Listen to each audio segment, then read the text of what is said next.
Hello everyone, this is Akash. Welcome to my channel. So दोस्तों, आज का डेट है 30th of 11 2020। आज एक्चुअली कल के लिए मैं कुछ स्टॉक देख रहा था। तो बहुत सारे स्टॉक रैडर पे है। मेनली मैं इंट्राडे भी करता हूँ and swing trade and positional trade, तीन तरीके का ट्रेड मैं नॉर्मली करता हूँ। ठीक है, तो उसके लिए मैं क्या करता हूँ, डेली बेसिस पर, वीकली बेसिस पर, मंथली बेसिस पर, डिफरेंट टाइम फ्रेम में मैं स्टॉक को देखता हूँ। ठीक है, एंड नॉर्मली जो स्विंग ट्रेडिंग है एंड इंटरडे है, वहाँ पर मैं स्टॉक को ट्रैक करती हूँ डेली बेसिस पर। ओके, सो जो चीज़ मैं शेयर करने जा रहा हूँ वो दो तीन चीज़ यहाँ पर मैं बताऊंगा आपको। ठीक है, सबसे पहली बात, हम यहाँ पर फार्मा सेक्टर में दो स्टॉक को देखेंगे। एक है सिप्ला एंड दूसरा है डॉक्टर रेड्डी। ठीक है, तो डॉक्टर रेड्डी एंड सिप्ला कहाँ किस तरीके से मूवमेंट दे सकता है, क्योंकि देखो दोस्तों, यहाँ पर एक चीज़ पहले समझ लो, हम लोग यहाँ पर एंटीसिपेशन के लिए नहीं आए हैं। ठीक है, यहाँ पर हम चार्ट के बेसिस पर हम स्टॉक को देखेंगे, चार्ट के बेसिस पर हम ट्रेड करेंगे, हम एंटीसिपेट नहीं करेंगे।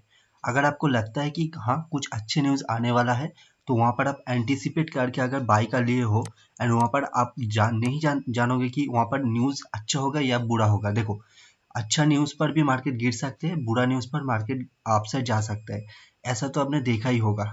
ये फ़र्क नहीं पड़ता है कि मार्केट न्यूज़ किस तरीके का है, मार्केट का साइकोलॉजी क्या है, मार्केट किस तरीके से वो बिहेव करता है, ये मार्केट ही जानता है, ये कोई नहीं जानता। तो सिर्फ एंटीसिपेशन करके किसी ट्रेड को इनिशिएट करना बहुत ही रिस्की हो जाएगा। ठीक है, अगर आप बिना मनी मैनेजमेंट के साथ कर रहे हो तो वहाँ पर डेफिनेटली तो आप वाइप आउट होने ही वाले हो। ठीक है, sorry. So doctor Reddy and Cipla, तो इन दोनों स्टॉक के बारे में बात करने से पहले एक चीज़ के बारे में आप समझ लो। सेबी ने जो नया नियम लेके आया है, तो वहाँ पर मेरे ख्याल से धीरे धीरे आपका जो मार्जिन लेके जो काम करने का तरीका है उसको आपको छोड़ना पड़ेगा, क्योंकि ये तो 3-4 फेज में होगा। मार्जिन जो सेबी लेके आया है वो धीरे धीरे रिड्यूस हो जाएगा, तो वहाँ पर आपको मार्जिन नहीं मिलेगा। तो वहाँ पर अगर फ्यूचर में ट्रेड करते हो थोड़ा सा आप ज़्यादा रिस्क ले सकते हो, एंड अगर आप कैश में करोगे तो वहाँ पर आपका जो पूरा मार्जिन है उसको प्रोवाइड करना पड़ेगा, चाहे आप इंटरडे कर रहे हो चाहे आप पोजिशनल ले रहे हो। ठीक है, लेकिन वो अभी इम्प्लीमेंट नहीं हो रहा है क्योंकि उसको इम्प्लीमेंट होने में टाइम लगेगा। ठीक है, लेकिन आपको उस तरीके से करना होगा। तो यहाँ पर क्या होगा, एक चीज़ इसका अच्छा हुआ है, वो है जो आपका मनी मैनेजमेंट है ऑटोमेटिक फिक्स हो जाएगा। क्योंकि मान लो कि हर एक ट्रेड में आप 1% रिस्क लेना चाहते हो, तो आपका जो मनी मैनेजमेंट ऑटोमेटिकली इसीलिए फिक्स होगा क्योंकि आप जो स्टॉप लॉस यूज़ करोगे उसी हिसाब से अगर आपका जो क्वांटिटी साइज होगा उसको आप देखोगे, तो वो जो रिस्क हो जाएगा वो नियर अबाउट 1 से 3% ही रहेगा आपका जो कैपिटल है। ठीक है, तो वहाँ पर आपका जो वाइप आउट होने का चांस होगा बहुत ही लो हो जाएगा। ठीक है, ये एक चीज़ है। लेकिन दोस्तों, दूसरी तरफ इसका जो कॉन्स है, जो नॉर्मली मेरे लिए बहुत बड़ा कॉन्स है, क्योंकि देखो दोस्तों, मैं नॉर्मली हर एक ट्रेड में मैं नॉर्मली 3% का रिस्क लेता हूँ, क्योंकि मैं जो ट्रेड लेता हूँ वो बहुत ही कम लेता हूँ। तो वहाँ पर मेरा जो कैप रिस्क है वो थोड़ा सा ज़्यादा रहता है, तो वहाँ पर मुझे फ़र्क नहीं पड़ता है, क्योंकि मैं नॉर्मली 3% अगर रिस्क लेता हूँ तो वहाँ पर जो मेरा रिस्क इस टू रिवार्ड रहता है वो बहुत हाई रहता है। नॉर्मली 1:3 से ऊपर ही रहता है, लेकिन 1:3 नॉर्मल रहता है मेरा। ठीक है, तो इससे ज़्यादा ही मैं नॉर्मली काम करता हूँ। तो यहाँ पर आपको क्या करना होगा, यहाँ पर आपका जो स्विंग ट्रेडिंग है या फिर इंट्राडे भी अगर आप कर रहे हो, तो वहाँ पर आपको रिस्क टू रिवॉर्ड ध्यान में रखना पड़ेगा। अगर आप 1:1 पे खेल रहे हो तो यहाँ पर आपका जो कैपिटल है उसको गेन करना बहुत मुश्किल होने वाला है दोस्तों, आने वाले टाइम में। जब तक ये पूरा का पूरा सिस्टम इम्प्लीमेंट नहीं हो जाता तब तक तो ठीक है, लेकिन अगर आप मनी मैनेजमेंट को इम्प्लीमेंट करके अगर आप रिस्क टू रिवॉर्ड पर नहीं खेलोगे, तो वहाँ पर आपका जो पैसे का ग्रोथ होगा वो बहुत ही कम हो जाएगा। ठीक है, तो यहाँ पर ये ध्यान देने की ज़रूरत है। ठीक है, तो ये मेन चीज़ था। तो इसको किस तरीके से हम ट्रेड करेंगे, इसको हम लाइव मार्केट में एक प्रैक्टिकली देखेंगे बाद में। तो सबसे पहले बात कर लेते हैं डॉक्टर रेड्डी के बारे में एंड सिप्ला के बारे में। सो देखो, डॉक्टर रेड्डी या फिर Cipla both stock are up trend. ठीक है, तो बहुत हायर हाइज हायर लोज बना रहा है। तो यहाँ पर बहुत ही short term in the sense, एक हफ्ते के लिए भी अगर हम व्यू रखेंगे तो एक हफ्ते भी नहीं लगेगा, 1 से 2 दिन में भी हो सकता है, इनफैक्ट इंटरडे में भी हो सकता है। तो देखो, ये दो पैटर्न आप अगर यहाँ पर देखने की कोशिश करोगे, देखो दोनों एक रेंज में अभी भी बना हुआ है। ठीक है, तो सॉरी सॉरी दोस्तों। सो सिप्ला में देखो, सिप्ला में जो 733.5 यहाँ पर एक लोअर लेवल था एंड 752 ए इसका हाई लेवल है। देखो ये इस रेंज के अंदर एक घूम रहा है, ठीक है। तो यहाँ पर 25 नवंबर ये ब्रेक करने की कोशिश किया था, लेकिन फिर से इसके अंदर घुस चुका है। तो ये पूरा का पूरा साइडवेज में है। तो यहाँ पर आप क्या एंटिसिपेट कर सकते हो, आप ऐसे कभी भी नहीं बोल सकते कि मार्केट अप साइड जाएगा या फिर डाउन साइड जाएगा। पहले वेट करो किस साइड ब्रेकआउट देता है, तो वहां पर आपको दिख जाएगा हाँ किस तरीके से मूवमेंट करना चाहता है, ठीक है। तो इसको आपको वेट करना होगा ना। यहाँ पर क्वेश्चन आ जाएगा, तो यहाँ पर तो डाउन साइड ब्रेक किया था, ये जो जोन आपने बनाया है, तो यहाँ पर मैंने ट्रेड क्यों नहीं किया। देखो नॉर्मली जो ब्रेकआउट ट्रेडर होते हैं वो जो ब्रेक होता है, ब्रेक होने के बाद यहाँ पर क्लोजिंग अगर देता है या फिर अगर लेवल ट्रेडर हो तो यहाँ पर वो एंट्री ले लेता है, ठीक है। तो अगर उसी हिसाब से एंट्री लोगे तो यहाँ पर आपका एंट्री बन जाएगा। लेकिन मैं नॉर्मली क्या करता हूँ, अगर आप मेरे वीडियो देखे होंगे पास्ट जो भी मेरा वीडियो है, यहाँ पर ब्रेकआउट होने के बाद हम लोग जो ढूंढते हैं वो है रिट्रेसमेंट। जब तक यहाँ पर रिट्रेसमेंट नहीं दिखाएगा तो यहाँ पर फर्दर मूवमेंट होना थोड़ा सा कम हो जाता है, ठीक है। तो वहाँ पर हमारा जो कॉन्फिडेंस है वहाँ पर ज़्यादा हो जाता है एंड वहाँ पर हम लोग एंट्री लेते हैं, ठीक है। तो यहाँ पर देखो कंसोलिडेशन हुआ ही नहीं है, ये अंदर घुस चुका है। तो यहाँ पर हम लोग ने एंट्री इनिशिएट नहीं किया। ठीक उसी तरीके से अगर यहाँ पर अपसाइड ब्रेक होगा ठीक है, तो अगर अपसाइड ब्रेक होता है तो यहाँ पर ब्रेकआउट होने के बाद यहाँ पर कंसोलिडेशन चाहिए, उसके बाद हम यहाँ पर बाई करेंगे ना। यहाँ पर हम डेली में काम करेंगे, तो डेली में काम करने के लिए यहाँ पर हम शॉर्टर टाइम फ्रेम को यूज़ करेंगे, क्योंकि अगर हमको यहाँ पर एंट्री लेना है, ये टारगेट बहुत ही कम है। तो यहाँ पर हम 15 मिनट 5 मिनट या फिर आधा घंटा का जो चार्ट पैटर्न है वहाँ पर हम यूज़ करके प्राइस एक्शन को देखते हुए यहाँ पर हम छोटे से स्टॉप लॉस डाल के 803 804 का जो टारगेट है उसके लिए हम इसको प्ले इजीली कर सकते हैं, ठीक है। तो ये रही ये बात ना। ये अगर again down side fall break होता है तो यहाँ पर नीचे की ओर ये जा सकता है, ठीक है।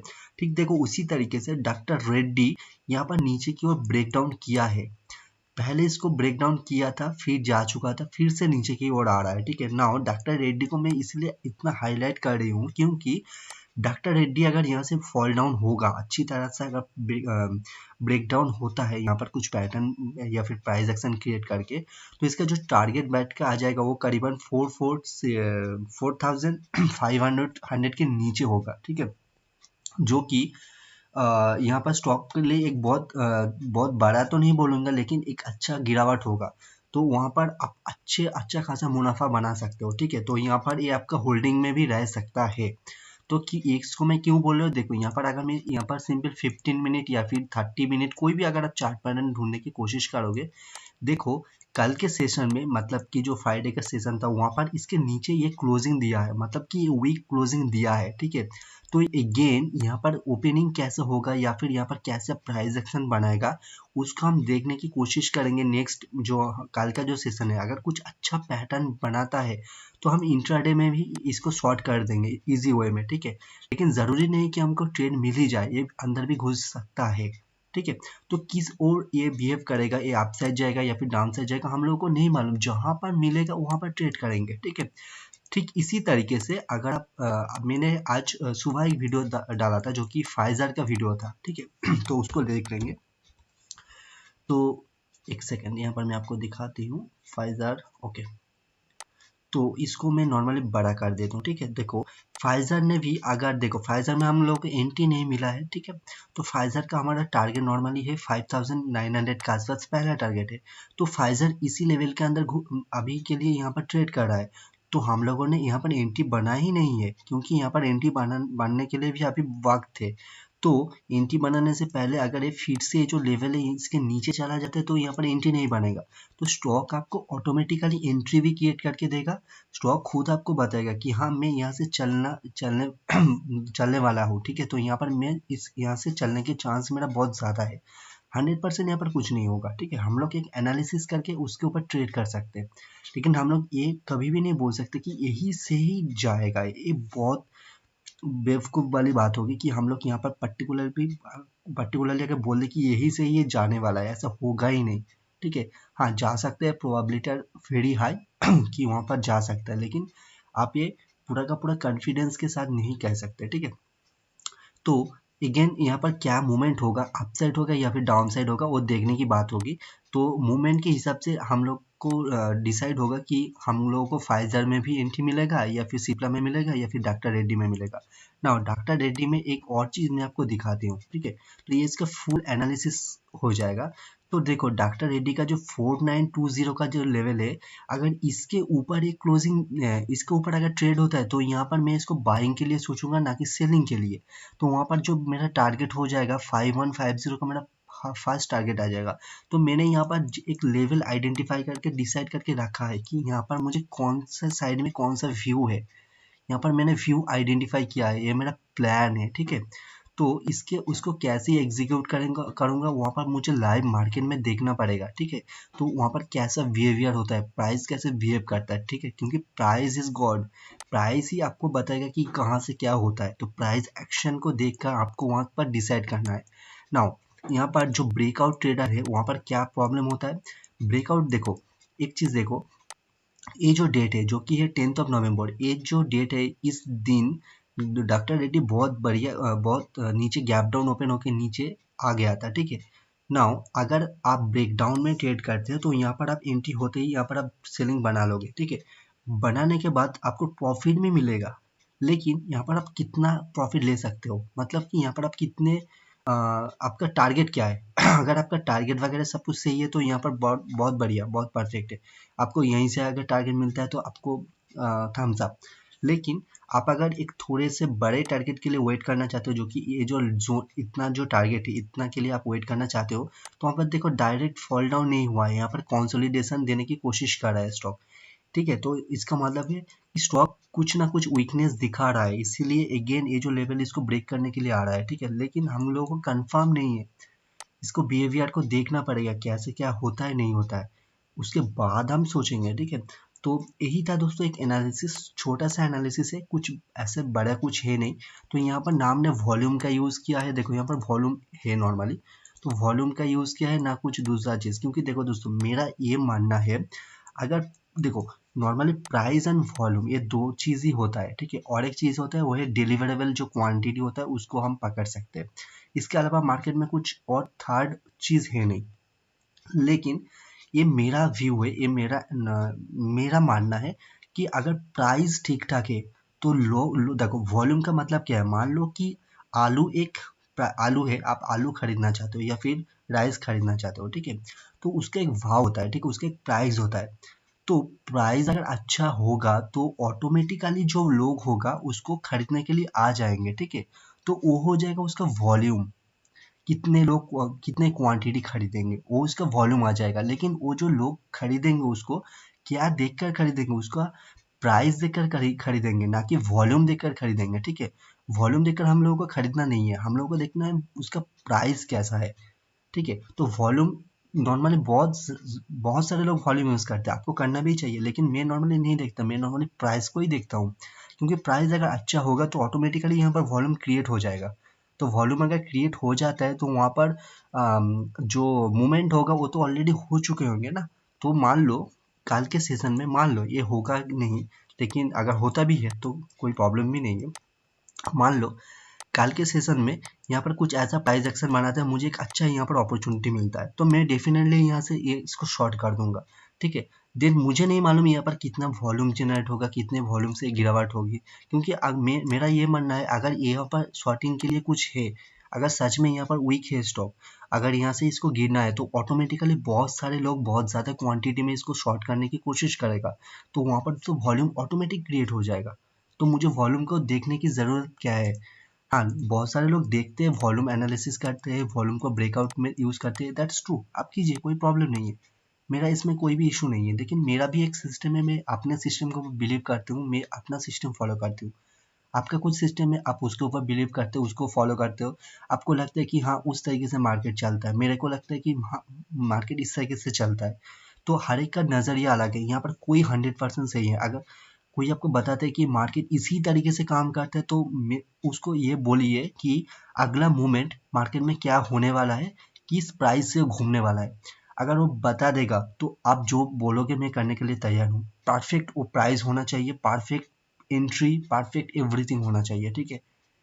मार्केट कितना हाई लगाएगा, कितना हाई लगाने के बाद कितना गिरेगा उसको बताना चाहिए, क्योंकि उसको अगर वो इतने एक्यूरेट सब कुछ बता सकता है, अगर वो सभी चीज़ जानता है तो उसको ये मालूम होना चाहिए। लेकिन ऐसा होता नहीं है, एक्चुअल में होता ही नहीं है।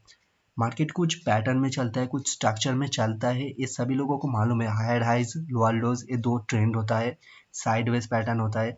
इसके बाद उस तरीके से पैटर्न क्रिएट करके उसके अंदर वो कुछ प्राइस एक्शन या फिर वहाँ पर कुछ पैटर्न वगैरह क्रिएट करके वो गैप आप या फिर डाउन होता है।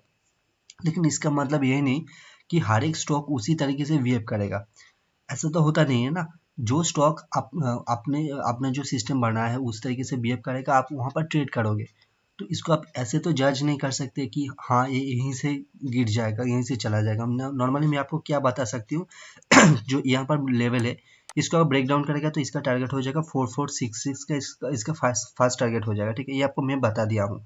लेकिन यहाँ पर मैं आपको कुछ कंडीशन डाल दिया हूँ, अगर यहाँ पर ऐसे कुछ पैटर्न क्रिएट होगा तो यहाँ पर चांस बहुत हाई कि यहाँ पर गिर सकता है। लेकिन मैं आपको कभी भी ये नहीं बता सकता इसको ब्रेक करने के बाद इसका लेवल ये आएगा, क्योंकि ये तो पहले से घूम चुका है ना।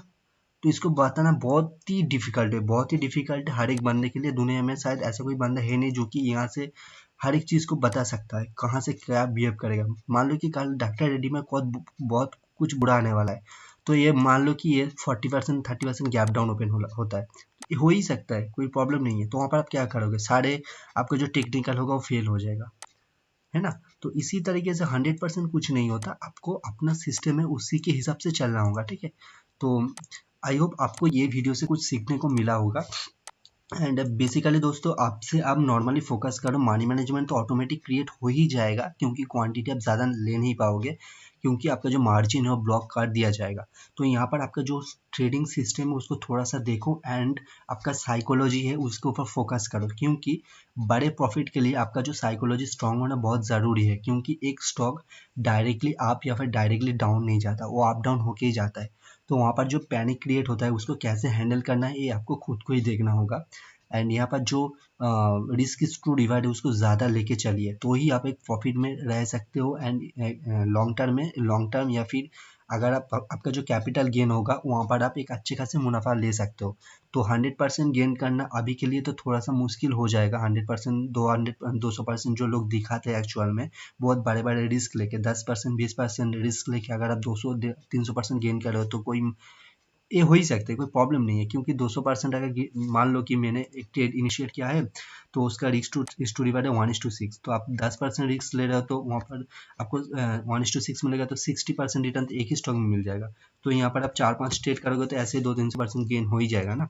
तो हमेशा आपका जो रिस्क है उसके ऊपर आपका कैपिटल को गेन करो, क्योंकि रिस्क जितना कम लोगे उसको उतना कम अमाउंट बनेगा, रिस्क जितना ज़्यादा लोगे उतना अमाउंट ज़्यादा बनेगा, ये नॉर्मली फैक्ट है। इसीलिए जो म्यूचुअल फंड है वो रिटर्न बहुत कम देता है, 15-20% ही देता है। क्योंकि म्यूचुअल फंड में जो जो फंड मैनेजर रहता है उसका पहला क्राइटेरिया ये रहता है कि अपना जो फंड है उसको सेव करना, उसको प्रोटेक्ट करना। कैपिटल अगर प्रोटेक्ट नहीं होगा तो वहाँ पर आप ट्रेड कर नहीं पाओगे। नॉर्मली लोग क्या देखते हैं कि बहुत बड़े रिटर्न, हर एक चीज़ पॉसिबल है, आप बहुत बड़े रिटर्न भी कमा सकते हो, कोई इशू नहीं है, लेकिन वहाँ पर आपका रिस्क भी ज़्यादा होगा, ठीक है। तो आई होप दोस्तों आपको इस वीडियो से कुछ सीखने को मिला होगा। एंड अगर कुछ डाउट होगा तो आप कमेंट में पूछ सकते हो। एंड अगर आपको ये वीडियो हेल्पफुल हुआ होगा तो वीडियो को प्लीज़ लाइक कर देना, एंड इस चैनल को सब्सक्राइब ज़रूर कर देना दोस्तों। एंड आपको अगर कुछ भी स्टॉक में कुछ भी डाउट हो, अगर आप कुछ भी जानना चाहते हो तो आप कमेंट में पूछ सकते हो, तो मैं डेफिनेटली उसको उसके ऊपर वीडियो ज़रूर बनाऊंगा, ठीक है। डेफिनेटली बनाऊंगा एंड फ्री ऑफ कॉस्ट में, कोई चार्जेस वगैरह कुछ भी नहीं है, ठीक है। तो यही था दोस्तों। तो चलिए मिलते हैं अगले वीडियो में। And before taking any trade please manage your risk first. And और एक बात, मैं ये डिस्क्लेमर है, मैं कोई भी सेबी रजिस्टर्ड एनालिसिस नहीं हूँ, एंड ये कोई भी बाइंग एंड सेलिंग रिकमेंडेशन नहीं है जो भी स्टॉक मैंने यहाँ पर बताया है, ठीक है। ये सिर्फ और सिर्फ एजुकेशनल पर्पस के लिए है। कोई भी ट्रेड अगर आप इनिशिएट करते हो तो वहाँ पर आप खुद ही जिम्मेदार रहोगे, क्योंकि मैं यहाँ पर कोई भी टिप्स देने के लिए नहीं आया हूँ, यहाँ पर सिर्फ और सिर्फ ये एजुकेशनल पर्पस के लिए है, ठीक है। तो चलिए मिलते हैं अगले वीडियो में। Happy trading, have a good day, and before taking any trade, again manage your risk first. Okay.